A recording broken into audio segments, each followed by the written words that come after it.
This is a conversation with Denise Watkins for the Kentucky Marriage Equality and Religious Liberty Oral History Project. We are in the seminar room of Camden Carroll Library on Morehead State's campus, located in Rowan County, Kentucky. It is June 29th, 2016 at 10:30 a.m. My name is Dakota Barr. All right, I'd like to thank you for taking the time to meet with me today, Denise. And if you wouldn't care to start just by telling me where you were born and where you grew up. I grew up in northern Kentucky, city right on the river across from Cincinnati called Bellevue. When I was in high school, my mother moved to Alexandria, but pretty much Bellevue.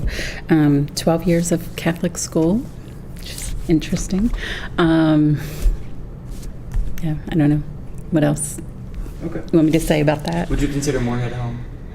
You know, that's an interesting question. My husband and I talk about that a lot. Actually, the question comes up like, where would we be buried? But yeah, I think at this point, it's because we're raising our child here. And so because it's our family, you know, it's our home together. So I've lived here longer than I've lived anywhere else in my life. So at this point, yeah. Okay. All right, if you could just tell me about some of your childhood experiences. Well, I had a troubled childhood, I think I would say. My parents divorced when I was 9 and grew up in a very violent household. My father wasn't really around a lot, didn't pay child support, so I had a mother that struggled with 3 children on her own, relied a lot on her parents. And we were fortunate because they lived pretty much right next door to our grade school, so we could just hop over there. So I think that alleviated heavy childcare costs, that we could go there after school. And in the summers, we spent with my grandparents. So, yeah. Okay. What about your religious upbringing or ideological background? Well, as I said, 12 years of Catholic school, and I'm no longer Catholic. We'll leave it at that, I guess. I mean, I don't know. I always, even as a young girl, struggled, I think, a little bit with, I noticed some of the patriarchy. Like, why can't women be servers? And now I think young girls, women can, but when I was a child, they couldn't. And I thought, this is weird. And so things like that I always noticed. But, when you're a kid, I don't know if I guess you do accept it because that's what it is, and that's what your family believes and everybody around you believes. So you just go with it. But I would say deep down, even through high school, when the difference between what priests and nuns were allowed to do, and I just noticed inequities. Say that. And what do you do for a living?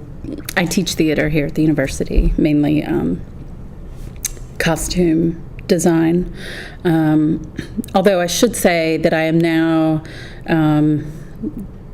working on a PhD in humanities, where I'm focusing on women and gender studies. And so I'm trying to pull that more into what I'm doing in theater and what I teach. I'm very interested in the intersection of race with all that, and I think class as well, just how it all becomes part of the same package of oppression, I think.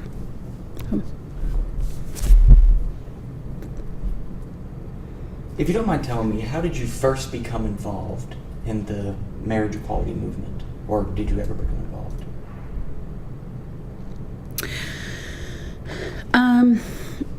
Well, I guess, I'd have to go back to probably the first time I ever met an openly gay person.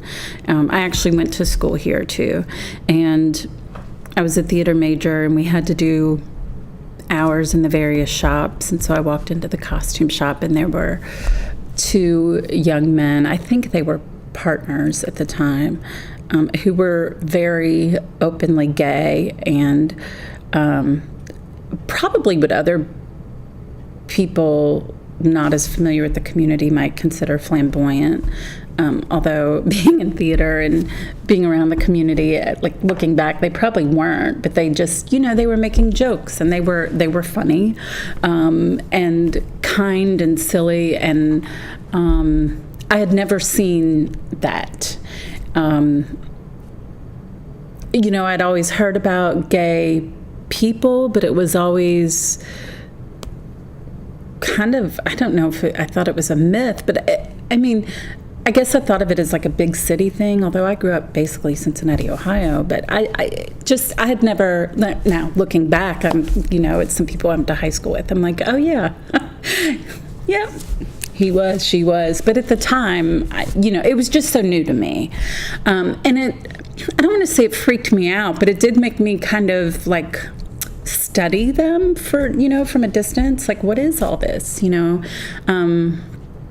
but I loved being around them because they were so much fun. They were funny, and they were really good mentors to me as a freshman. And so I remember calling my mom and, how's school going? And, Mom, there are gay people here, and it was such a unique thing. And she, of course, was like, huh, imagine that. But I wouldn't say that's the first. Gay marriage at the time was not really something openly talked about. This would have been late 80s, early 90s. But that's the first time I became interested in supporting the gay community. And then my best friend, my freshman year in college, we just clicked. After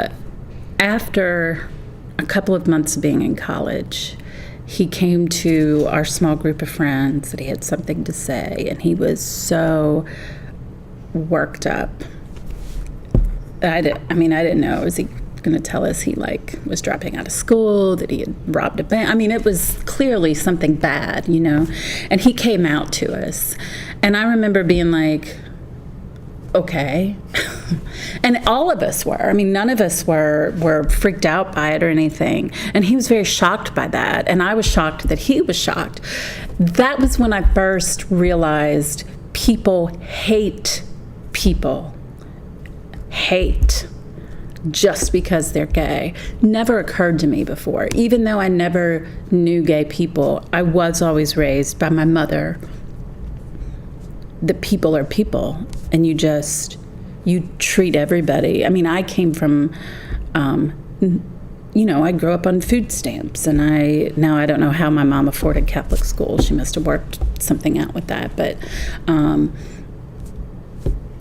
who am I to judge anybody, and we were just always raised that way. And it always, we talked more about race, I think, as a family in that regard. But for me, it was very easy to make the translation that it's the same thing.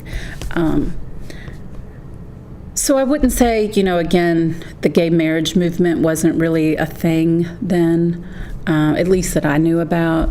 But that's when I first became interested in supporting the gay community. I wouldn't say I was ever really an activist, because there wasn't a lot of activism here. If there were, I probably would have been. But I would say I was not shy or quiet about, if I'd hear people make derogatory comments, I would stick up for my friends.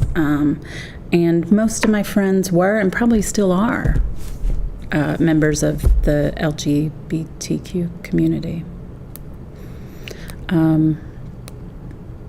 The actual movement, again, I wouldn't say I'm very much of an activist, but I do things in my classes, like introduce it, which I think is important. We have, as a faculty, done shows or productions that address tolerance for the gay community. We did the Laramie Project a couple of years ago. And then interestingly, before the whole Kim Davis incident blew up, that February before that, we brought in an alumnus to do a show, and he's working on an original project called Cleaning Closets, where he deals with people telling their coming out stories, but also people who have been on the receiving end of people coming out to them and what that was like, especially for mothers or parents or family members that may have been surprised or just had to deal with that information in some way. And I think in many ways that gave a lot of our students tools for dealing with the Kim Davis incident in a positive and healthy way. So like one of the things that the alum's name is Jonathan Mayo, and one of the things he did was had a love bucket, and so it's kind of cheesy and whatever, but it was a little bucket with hearts on it, and every day they would write quotations of something positive about themselves or somebody else, and they'd put it in the bucket, and then they'd take turns taking these comments out and that kind of thing. So when the Westboro Baptist group came to campus, a lot of my students were, I want to go tell them what I think, and we were able to work through as students like what we talked about when Jonathan was here and what Cleaning Closets was about, and he left the love bucket behind. So they all just wrote messages of love and hope and put them in the bucket, and so they went down when Westboro was here and just handed those out to people, and I was really proud of them for being able to address that situation in that way.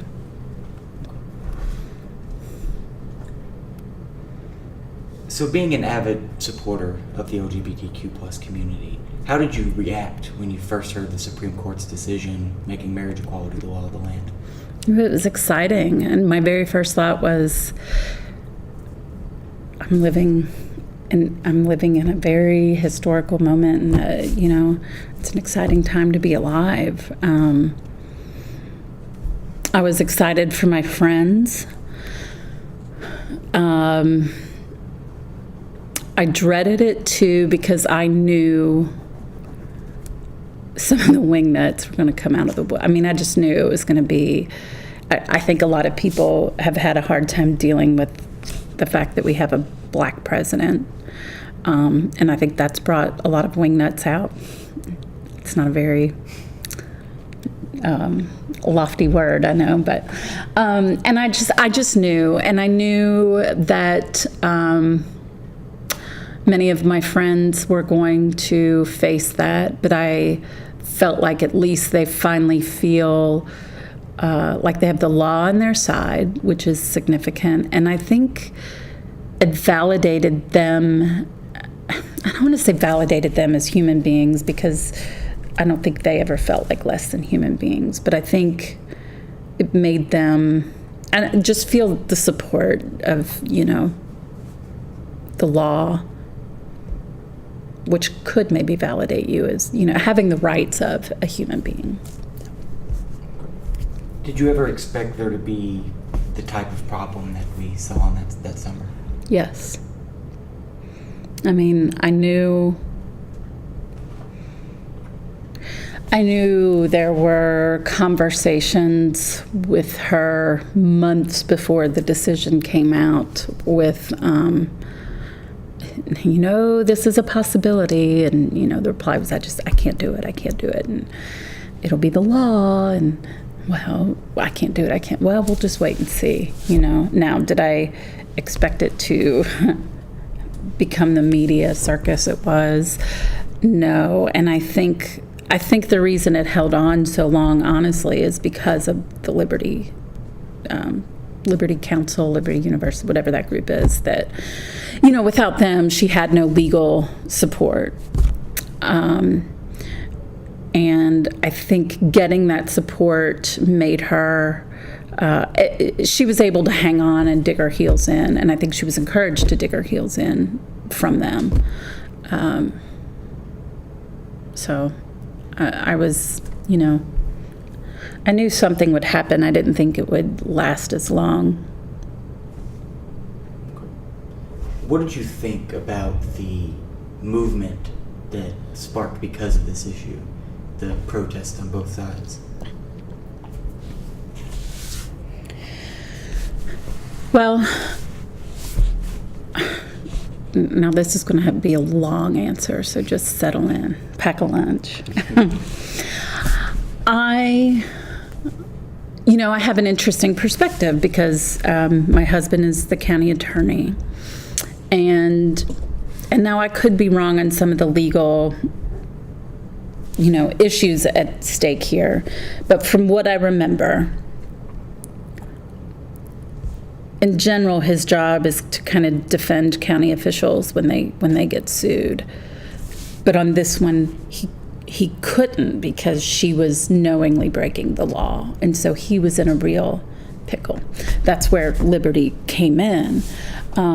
His job was to defend the county, and so to defend the county and to try to protect the county as much as he can, he had to be neutral on the issue of gay marriage in general. His perspective was and is, what is the law? What is my role in upholding or enforcing the law? And how do I address people that are not? So for me, it was hard because had he not been in that position, I would have been the first one down there with the big rainbow wig on and flag and, but I had to be on the sidelines a little bit, I think. I should backtrack a little bit too, that my best friend I talked about that had such a hard time coming out. 2 years after we graduated from college, he committed suicide. And he had been bashed. And he lived in a trailer park in I want to say Georgetown, but basically Central Kentucky area. And one of his neighbors had spray painted derogatory terms onto his trailer, and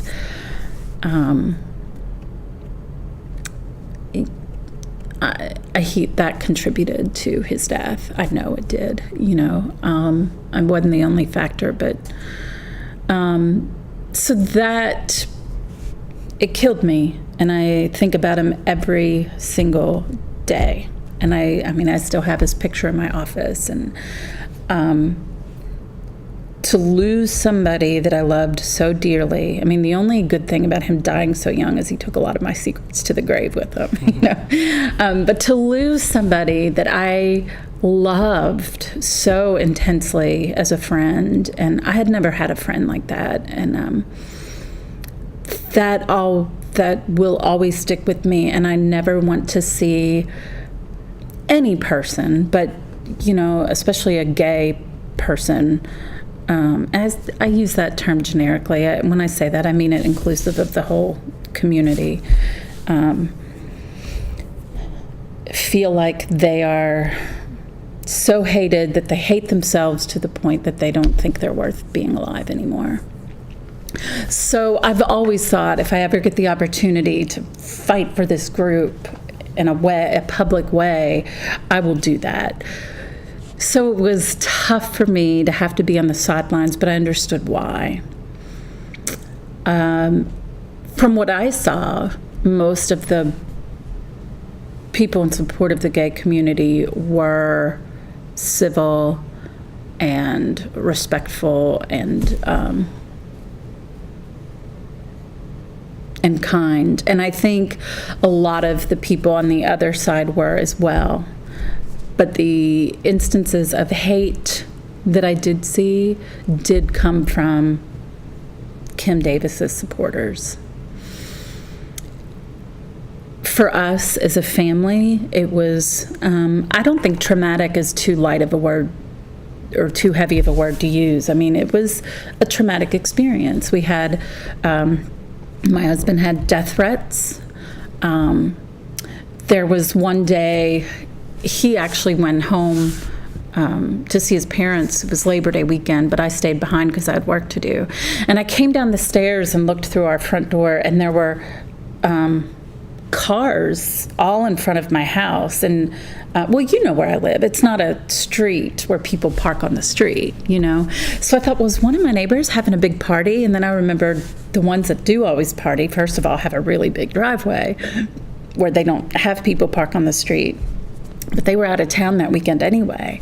So I was like, well, it's the other neighbors. So I looked, and they're not the kind to really have big parties anyway, but their driveway was completely empty. And then I realized they were all getting out of the car and like taking pictures of our house and standing in front of our house. And it scared me because I didn't know who these people were. We had death threats like crazy. And, you know, I didn't know, I finally figured out they were reporters. But I didn't know if they were protesters or not. I didn't know if they were someone that had tried to, you know, was going to come try to kill my husband, or you just don't know. I'd been followed home by reporters. Our church was protested, and we still don't really know why. And that was a hateful protest. They blocked the driveway to our church. They wouldn't let people, you know. And in my head, I was thinking, you're supposed to be protesting a violation of religious freedom, but this is actually a violation of religious freedom when you won't let somebody go to their church. You know, it was just a circus, and to be plopped down right in the middle of it. I remember sitting on the couch. This was the Friday before Labor Day weekend, and Randy Cecil hadn't left yet for the weekend. Our house phone would ring, and we'd look at caller ID and it'd be New York, New York. I'm not answering that, you know. Then his cell phone would ring, and it would be the same exact number. And he's like, yep, it's a reporter, not answering. Then my cell phone would ring, and I thought, how do these people have my number? And then he would get a text message. This is so-and-so from this show, and I want to interview you. And then I would get a text message, and they knew my first name. And that freaked me out too, because I guess I should know that on this day of everything's on the internet, I know you can find out everything, but it still freaked me out that, you know, I remember one of them was Anderson Cooper, because when I saw Anderson Cooper on my text, I was like, well, I love Anderson Cooper. I want to call Anderson Cooper, but I knew, you know, and I told him, he was like, I kind of want to give an interview to give my perspective, that I'm protecting the county, that I'm neutral, blah, blah, blah. And I said, you know what? You are a smart man, but you are not going to be smarter than them at their own game. And there's no way you're going to have an interview with any of these national media people and not be pinned down or cornered down or have something you say twisted into a way you don't mean it. I was like, you just need to not have these interviews. And honestly, the real reason he didn't was because he said, everybody wants to know my opinion. How do I feel? And he said, my job as a community leader is to heal this community. When this is all said and done, we have to come back together. And there's so much division and anger right now. If I issue a statement either way, all that's going to do is fuel the anger on the other side and further divide the community. And he said, if my opinion was relevant, I would make a statement. But it's not. My focus is the law. What I feel about the situation has absolutely nothing to do with it. So that's the main reason he didn't answer any of those calls from reporters or whatnot. But you know, we had, our home has big, like, picture windows, and my son, who, I think it's a guy thing, but he likes to hang around the house in his underwear a lot, you know. He was sitting in the living room in his underwear, and some total stranger knocks on the window and tries to get him to come to the door, you know. As a mother, that freaks you out. and he was smart enough to just kind of, we weren't in the room, but he was smart enough to step out of that room and call to us and say, somebody is knocking on the window, what do I do? Or I don't want to answer, or something like that. I don't remember exactly. But, we would just kind of huddle in the upstairs backside of our house where no one could really see if we were home or not. And we spent a couple of weeks that way,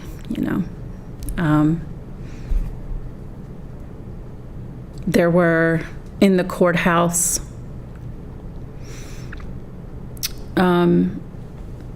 most of the anger was directed at my husband because so few people really knew who I was. But there was a recess in one of the court. It was the day that Kim went to jail. And Randy Smith verbally attacked him in the hallway. And then he was joined by his son and Kim's husband, Joe. And they were in his face screaming, "We're going to run you out of town. Shame on you. God has shame on you, Cecil Watkins. God is ashamed of you. You shame your God," or, I don't remember exactly, but it was, I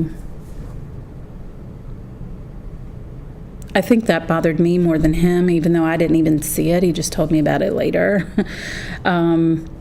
So the federal marshals came. When they saw it happening, they came and took him in the back towards the judge's chambers where no one could really get to him or bother him. I think what bothered us the most about that was that he was actually on the phone at the time. When we realized the day was going longer than we thought it would.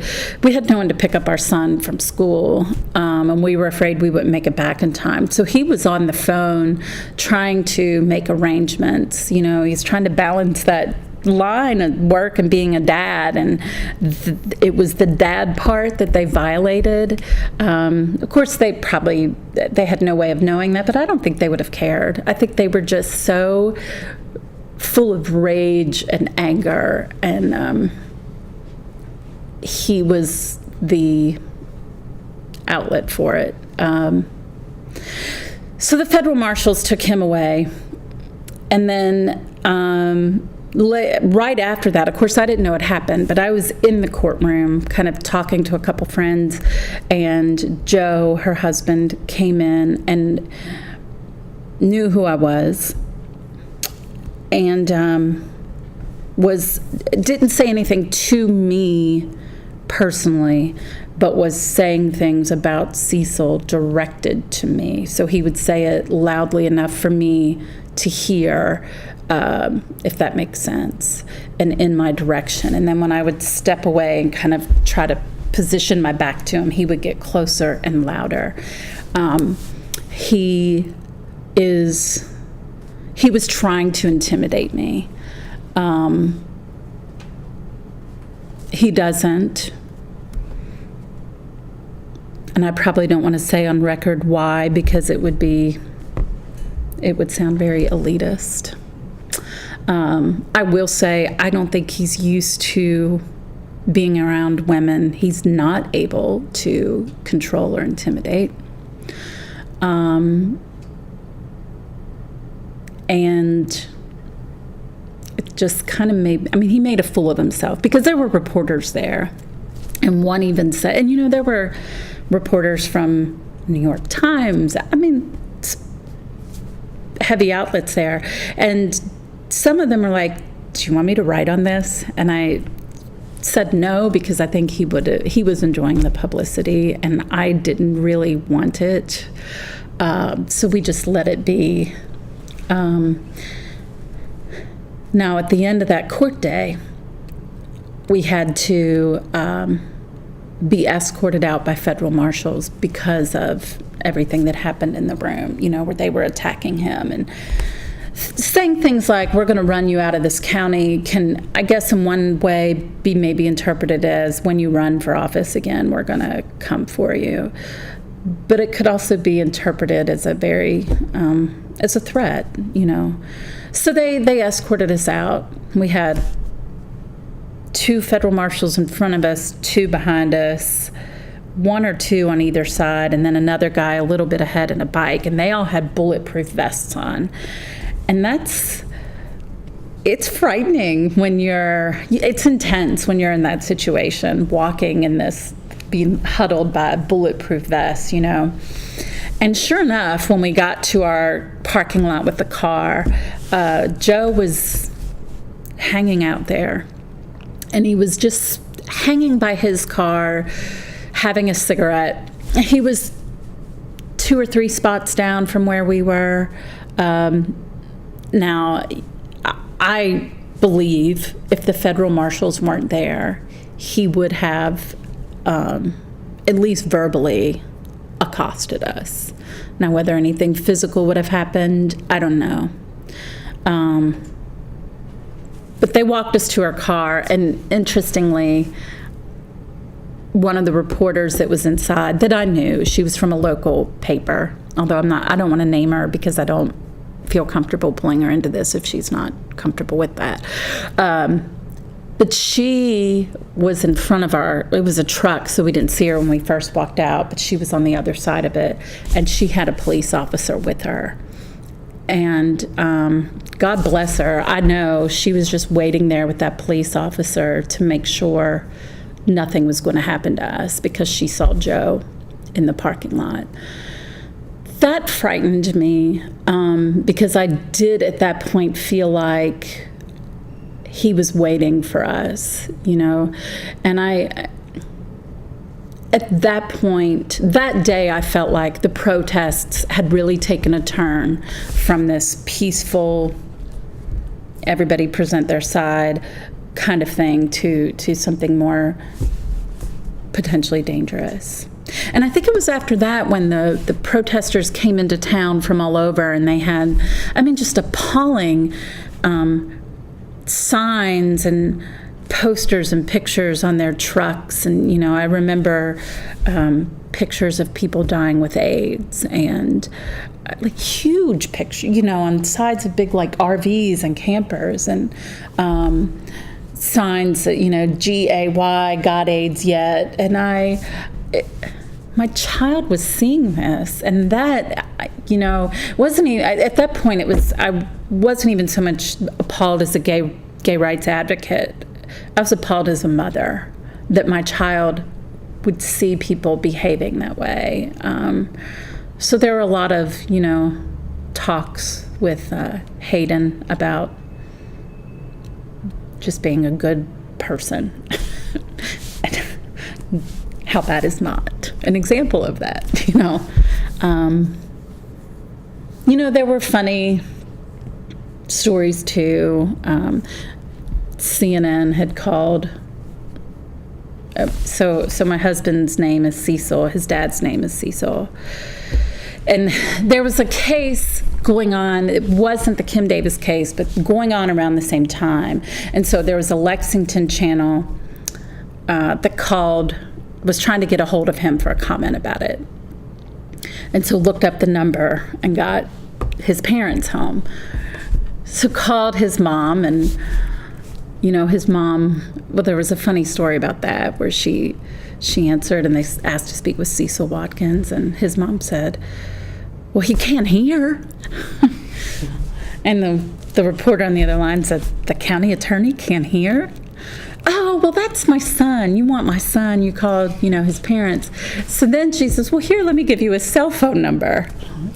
So this reporter called him and told him the story of calling his mom, and he was just like, why would my mom give my number? And of course, the Kim Davis case is really starting to brew right at the same time. So immediately after he hung up with this reporter, called his mom and said, you're about to get calls from reporters everywhere.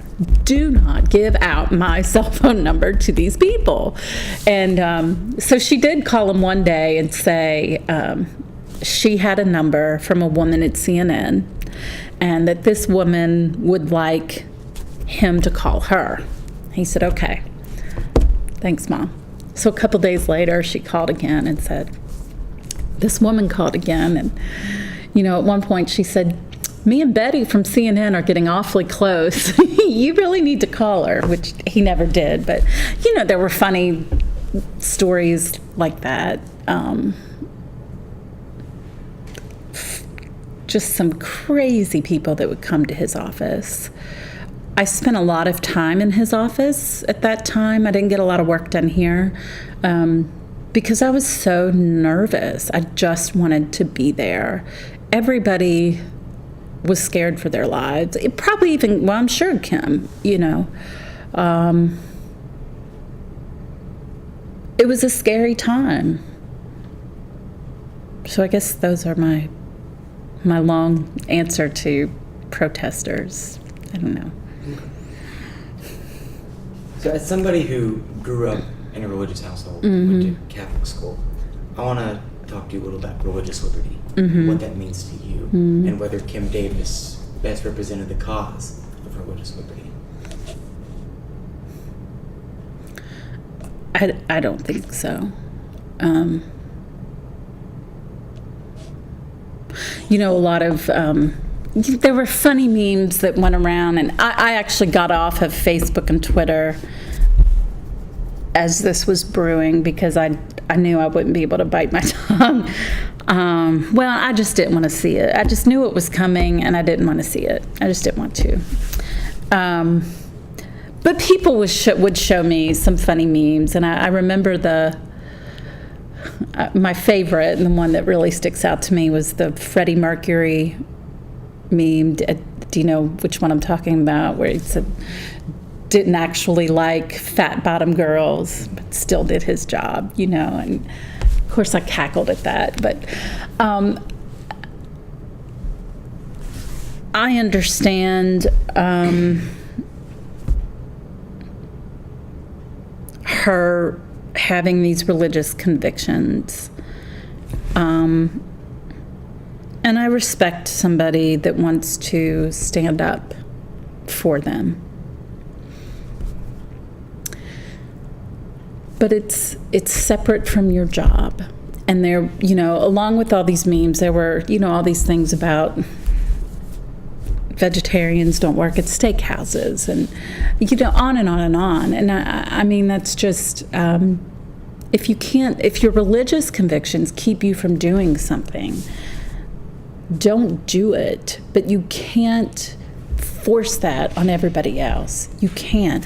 And it's interesting too that this whole conservative, liberal, small government, big government argument, that this is, she eventually switched to the Republican side, which nobody was shocked about. And in fact, Republicans I know begged me to take her back. And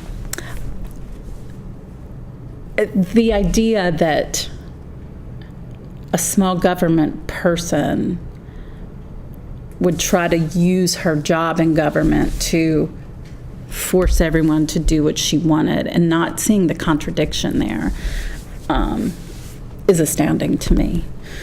I don't know, maybe I'm getting elitist again, but it's not drawing those hypocritical connections has always astounded me.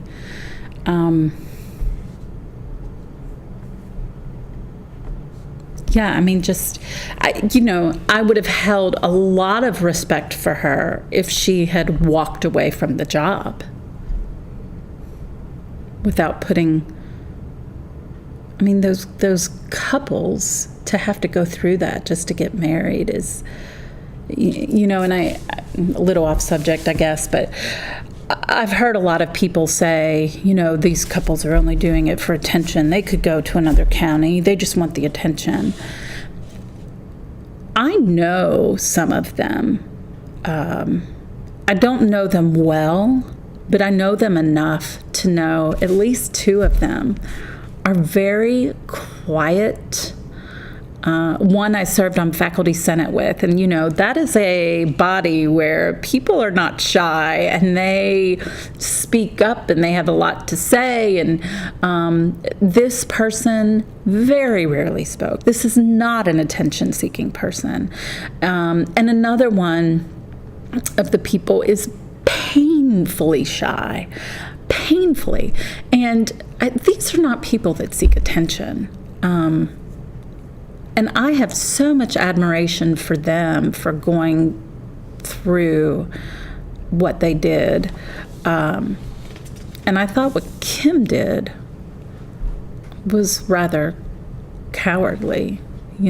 I don't know, maybe I'm not seeing it from her side enough. I don't see what she sacrificed. Yeah, she spent 5 days in jail, but she was treated as a hero for it. And I don't know. Probably is sitting on a ton of cash too. From people sending things in.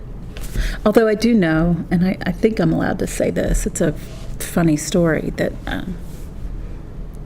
one day Cecil came into his office and I think it was people from the sheriff's office were all around a box, and he said, "What's going on? What is this?" And they said, "It's a package Kim got, and it was sent through international mail,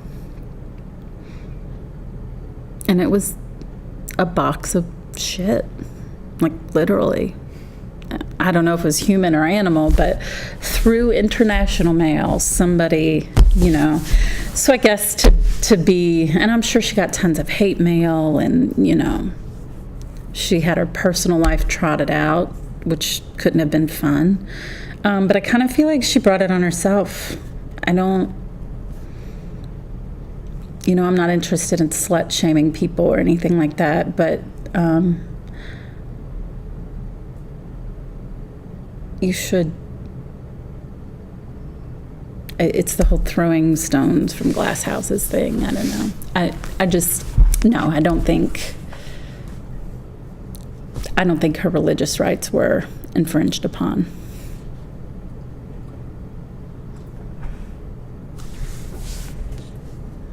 Because of your unique perspective here, being the spouse of the county attorney, what do you think should have been done to handle the situation? And do you think that the way it was handled was, one, appropriate, and two, the best possible way that it could have been handled?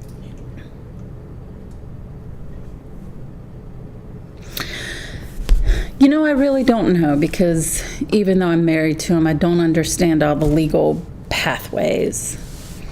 I think one thing that may have made this easier if there was something in place to remove an elected official, short of having a legislative session, which I think is what would have had to have happened. She would have had to have been impeached. But even if that were in place, I don't think she would have been, because I don't think legislators would have felt compelled to impeach her for whatever reason. So I don't know. I think once she got that legal backing that wasn't going to break her, she was able to stick her heels in. And once that happened, I think there was nothing to do but let it play out.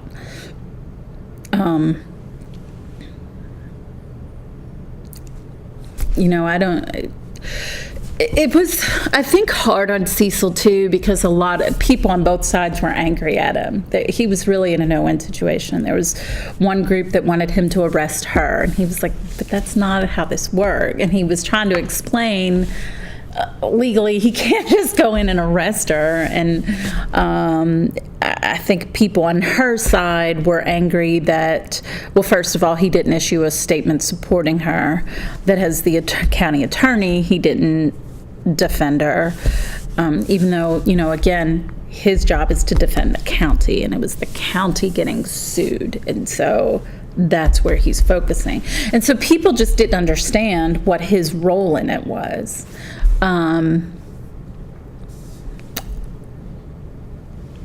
We talked about it a lot, like what has to happen next. And there were people that would call us saying, friends, like, what do we need to do to get her out of office? And he was like, you really can't. It's just not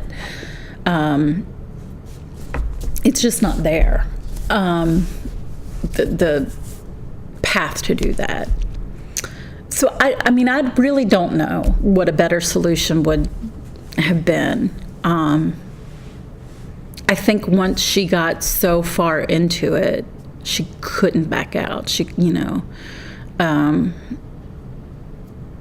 And I think the same is true for the couples,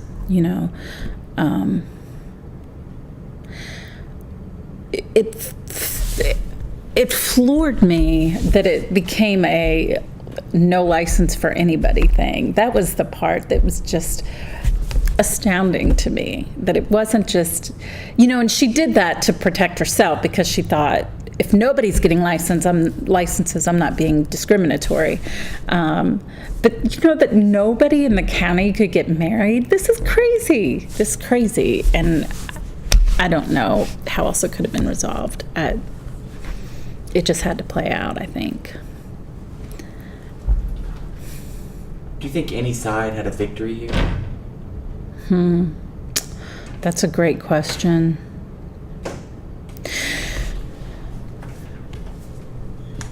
I don't know. I mean, ultimately, I think the victory comes down to the initial Supreme Court ruling. That was the victory. And so in that sense, yes, I do think the gay community had a victory. I will say this. The day she went to jail, I was emotionally drained, but it was right at the start of the school year. And one of my friends was having a welcome back soiree, and I had RSVP'd that I would go because I didn't think this would take all day, for one thing. And then also we had a new faculty member, and I was trying to get her out to introduce her to people. And, there were people at that soiree who were a little bit celebratory that she went to prison or jail. I don't know what I will say, in the actual courtroom, it was hard to watch. Nobody, not even the couples, the plaintiffs, were happy. They weren't celebrating. It was painful. It was hard to watch. The judge, who incidentally, we went to the same high school, by the way, but it was hard for him. He struggled doing it. He tried a million different ways to get, here's an out I'm giving you. And Kim, no. How about this? I'm giving you another out. No. I mean, he tried. And I'm sure seeing his wife be carted off to jail is what sent Joe into the rage where he, verbally attacked Cecil in the hallway, and he felt like he had to take it out on me and whoever else. Her going to jail was not a victory. Nobody in the situation celebrated it. People on the outside, in the media, I would read blogs or, just see things online. And yeah, there were people who thought it was funny or thought it was, she got what she deserved. And nobody there felt that way. And even, Cecil, who just really wanted the damn thing to end. He and Kim weren't best buddies or anything. They don't hang out outside of work, or their social circles rarely, if ever, overlap. But he did work down the hall from her for 15 years. He was not happy about. It just wasn't a happy time. It was sad, and she brought it on herself, but it wasn't. I wouldn't say a victory for the other side. I'd say Kim and her supporters probably view it as a victory that the new governor fixed the licenses to be more ambiguous, or whatever the change was. But that disgusted me. It just, just because bigotry is legal doesn't make it right. And they might view that as a victory. I don't know. I'm sure she doesn't view it as a victory that her personal life got trotted out, although there were some things in her personal life that didn't get trotted out, and I was very surprised by that. And I'm not comfortable saying them on the record myself. But if some of these reporters had been more dogged, I think it would have been even worse for her. No, I think the community hasn't had a victory. I think we're still angry and divisive. There are community leaders, even as much as like a couple of weeks ago, putting things on Facebook. And again, I'm not on Facebook, but people will take screenshots and send them to me. And it's appalling. If you're a community member, or a community leader, you need to not take sides. You need to bring your community together. And I think it will be a long time before the community heals. So there's no victory here. I mean, we're famous for being this hateful, which, a word about that too. I think, the media focuses on, those hicks from Kentucky hating on the gays. One thing the media didn't pick up on that I think is a critical part of this story is why it happened here. And I have friends, from theater, I have friends all over the nation. And so many of them would call me or email me and why Moorhead? Like, who would have thought Moorhead? And I said, you know what? It makes perfect sense to me that it happened here. Because for this to happen here, you have to have a gay community that feels supported. And that's a critical part of why this happened. It's not, there were other clerks in Kentucky that have dug their heels in and said they're not doing it. It's not that they don't have gay people in their counties. It's that the gay people there don't feel like they have enough support to go through this national media firestorm and through these hateful, God hates fags protesters. You have to have support to do that. And I feel like the media dropped the ball in telling that side of the story. And in that sense, I'm very proud to have been here. And I was telling Rob Sammons this the other day. When I was little and studying like civil rights movement, and I had a little girl obsession with Anne Frank and her story. And I remember always thinking, even as a little girl, like, would I be the person that hid somebody in my attic? I hope I would. And would I be the person that would sit at the counter with people that would, or serve people, or you know what I mean? And I feel like in some small way, this was my test. And I hope I passed. A lot of my focus was on my child. I want him in 20, 30, 40 years when he's telling this story to his friends to be able to say, my dad did the right thing. My mom did the right thing. We were in the middle of this moment in history, and they taught me they will still love me if I'm gay. They brought gay students to the house often, or, I just wanted him. And maybe that was the small victory for our family, is that it created so many teaching moments. But I don't know. I don't know if we'll ever heal as a community. So how have you changed as a person because of this event? I'm angry. I have, and I'm not saying this is healthy, and I'm working on ways to address this in a better fashion. but I have cut off relationships with friends and family who I know.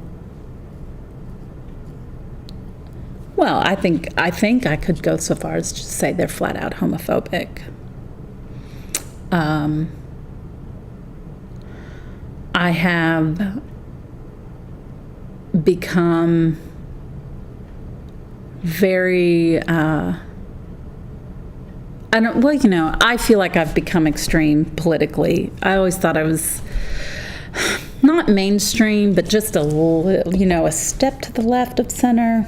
No, now I'm pretty much all the way. And I have gotten to the point where I don't want to even have a conversation with a conservative, because I just feel like, well, I think a lot of this is fueled too by the rise of Donald Trump, I have to say. I feel like there is so much celebration of hateful rhetoric and willful ignorance. Like, I know I'm a bigoted, sexist, racist, homophobic, and I'm proud of that. And I can't be around it anymore. I can't even drum up the fake niceness or the small talk, how's the weather kind of conversation, or how about them Reds? I can't do it. I just don't have the patience for it. And that's probably not good. And that's probably not setting, like I say, I try to focus all of this on my child. Like, how is this affecting him? That's probably not being the best role model for him. But I'm just appalled by extreme conservatives. And I have seen little evidence that there are mainstream conservatives anymore.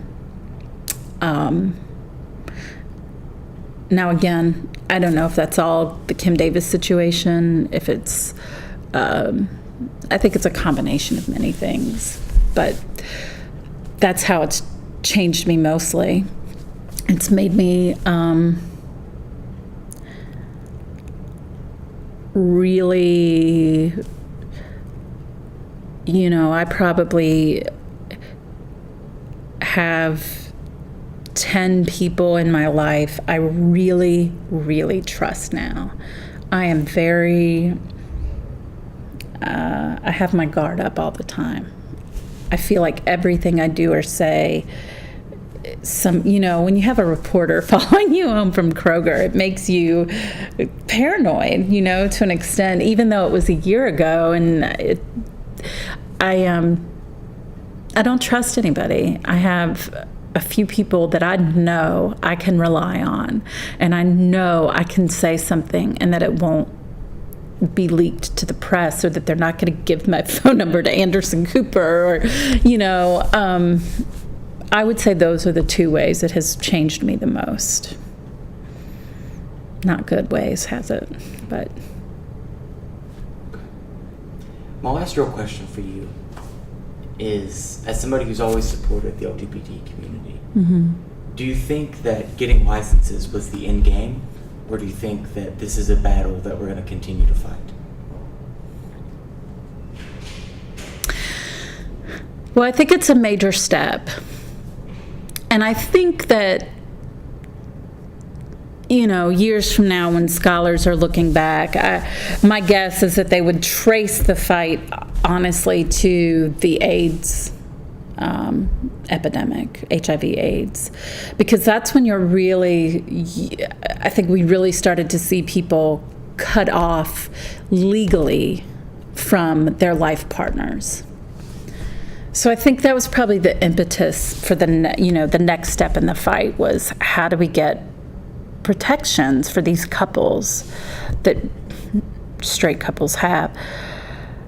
But I think as long as they are dehumanized, there's always going to be a fight.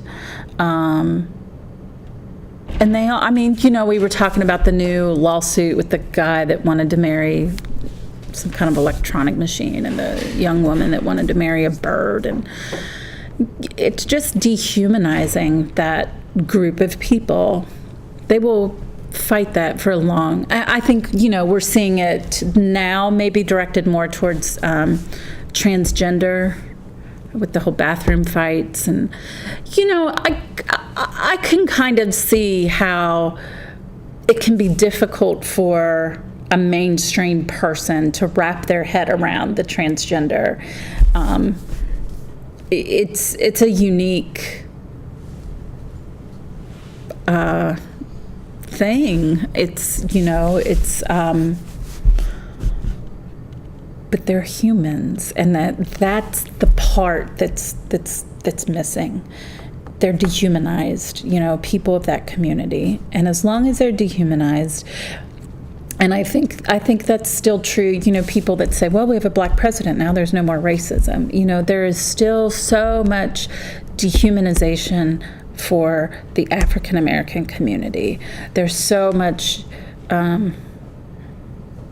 dehumanization for women, the way the words slut and whore and bitch and whatever, they're just so easily thrown about. That's only true because it's so easy to dehumanize, and social media, especially Twitter, which I just think is the first time I got on Twitter, I was shocked by how hateful it was. I think it makes it easier to dehumanize groups. I think the fight to humanize groups through Twitter is much more difficult because it takes time, and dehumanizing can be done in 140 characters. Humanizing can't. So no, I think the victories aren't won by any of these groups that are quote unquote out of the mainstream, that aren't straight white male Christian. You just got to keep going.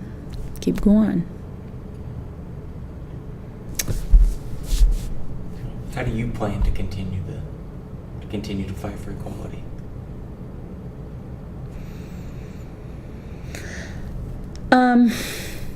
Again, I feel a little hamstrung to not be as vocal about it as I want to be, because I don't want to, there's an assumption that because we're married, we feel the same way about everything. And anyone that's been married knows that that's not exactly true. But I don't want to hurt him in his role, because I think he has done a damn fine job of handling this situation, and I think he has represented his community well, and I think he's been an amazing father through all of this. So I feel like the community needs him and his job, and I don't know if is Liberty Council going to throw money into some little small town county election? I don't know, put someone against him. So I feel hamstrung because I don't want to draw attention to him. My focus, I think, is to just do what I've always done, which is to treat gay people like they are important and valuable, to continue to mention in my classes the importance of the arts in addressing social change in general, the importance of the arts as a means of healthy expression for people who may hate themselves, to raise my child to embrace the gay community.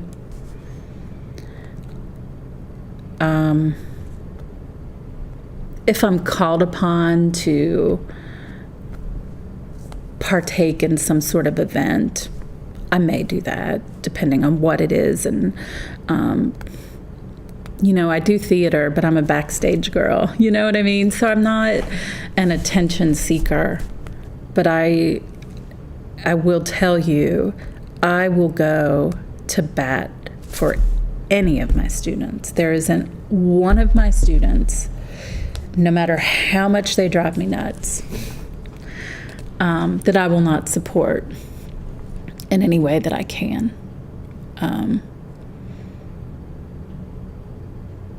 So I guess I'll just focus on my students and my child. I feel like in this small of a place, that's really all I can do.